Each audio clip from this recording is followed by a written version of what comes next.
Burada bir toplantı, kadın toplantı konferansı devam ediyor. Bugün neler yaşandı, ne konuşuldu, önünüze nasıl bir yol çıktı, bunları sizden duyalım.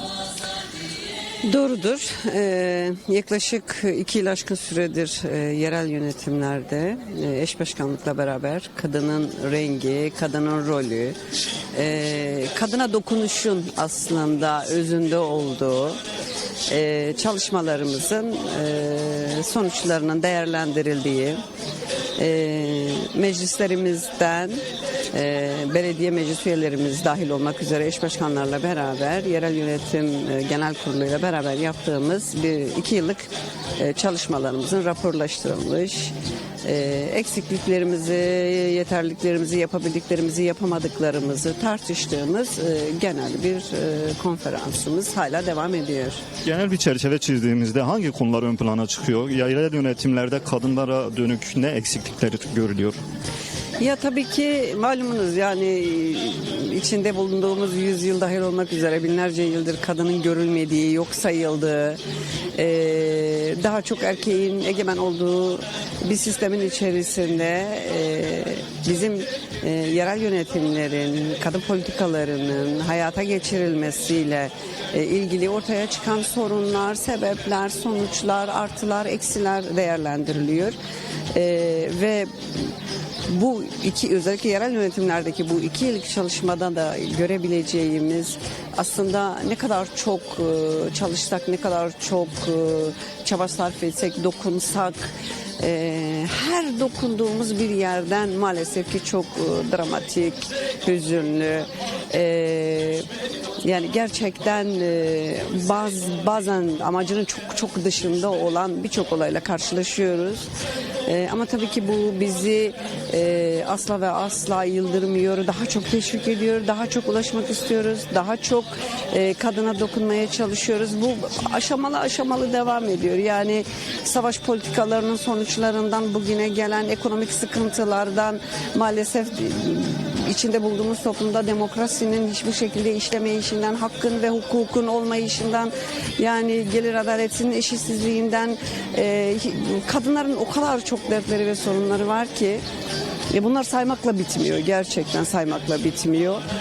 Psikolojik destekten tutun da sosyolojik desteklere kadar yerel yönetimlerde yaptığımız o yerel yönetim politikalarımızla birçok kadına ulaşabiliyoruz, dokunabiliyoruz. Ben özellikle kadın ekseninde bakmak istiyorum çünkü yoksa yerel yönetimlerdeki diğer çalışmalar her yerel yönetimin yapması gereken çalışmalardır, hizmetidir vesairesidir. Ama bizi en çok hedef yaptığımız, yani hedef nokta olarak belirlediğimiz evet kadına dokunabilmektir yani.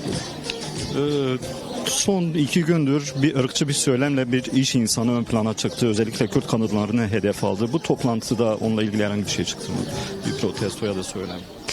Şimdi aslında keşke o görmeyen tüm gözler, o duymayan tüm kulaklar bugün burada, bu salonda 200'ün üzerindeki kadının kendi alanında birçok emek vermiş, kendi alanında çok güzel başarılara imza atmış Kürt kadını profilini, o haddini aşan, gerçekten kendi dünyasının dışında başka bir dünyaya körleşen mantık bugün burayı görebilse ve duyabilse, her ne kadar tüm basınlarımızda biz mümkün mertebe görünür kılmaya çalışıyoruz ama bu çalışmanın içerisinde olan her bir neferin, sadece hani bugün burada olanların dışındakilerin, görünmeyen çok daha emekleri olan, bugün sürgünde olan, bugün zindanda olan binlercesi, yüzlercesi, 10 binlercesi üzüldük tabii. Hala o dar çerçeve içerisinde kendilerini yetiştiremeyen, geliştiremeyen, göremeyen, kör bakan o düzene biz de eleştiriyoruz, kınıyoruz.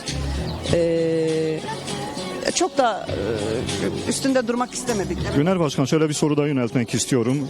Biliyorsunuz barış ve demokratik toplum sürecinden geçiyoruz. Demokratik Cumhuriyet'in inşası için çalışmalar yürütülüyor. Bu konu konferansta konuşuldu mu? Yerel yönetimler bu barış ve demokratik toplum sürecine nasıl bir katkı sunacak? Bunlar değerlendiriliyor mu? Elbette ki konuşuldu. Konu başlıklarımızdan bir tanesi bu. Özellikle katılımcı belediyecilik ve komünlerin oluşturulması ile ilgili. Biz mümkün mertebe bunu zaten tüm yerel yönetimlerin anlayışımızda hayata geçirmişiz. Halkla beraber, halkçı bir belediyeyle halkın istekleri, halkın beklentileri, halkın sıkıntıları ve kendi yerelini inşa etme noktasında söz sahibi olabilmeleri bizim parti politikalarının içerisindedir, uyguladığımız bir şeydir. Bununla beraber toplumun demokratikleşmesi için özellikle yerelden genele olması gereken anlayışımızla bugün de konuşuldu. Özellikle komünler üzerinde konuşuldu.